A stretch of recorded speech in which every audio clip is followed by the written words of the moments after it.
to sa Nihonjin First. Nihonjin First.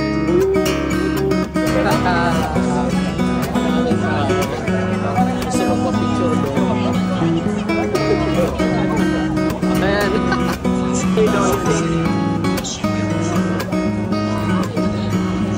Gusto magpa-picture sa kanya. Yung dami mas maganda dun eh. Hindi lang tayo. Pupunta dito sa Osaka. Toko the best.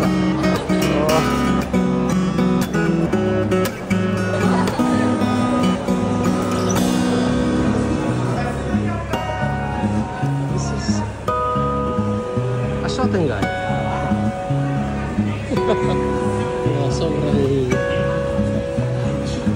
ingay at active kaya dito. This is a crazy intersection in Osaka. Underground. So, punta ko sa Midosoji Line. So, ang technique dito, tingin ko lang talaga sa mga signages. Nakalito dito, yung intersection dun sa dito sa Osaka na sa taas. Kung sa taas ka, this is underground. Pero kung sa ground level ka dadaan, sobrang hassle kasi wala ka talagang matatawiran. Dito at least dito, magulo pero yeah, you take the easy way.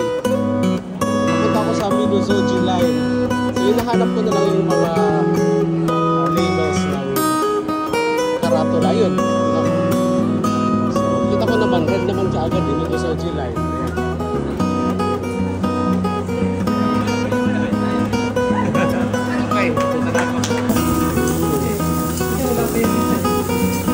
Pati na lang kami nilin sa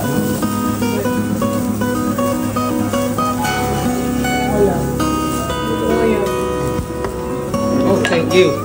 Tayo. Tagal pa to. Mamaya na. Nag-vlog pa tayo.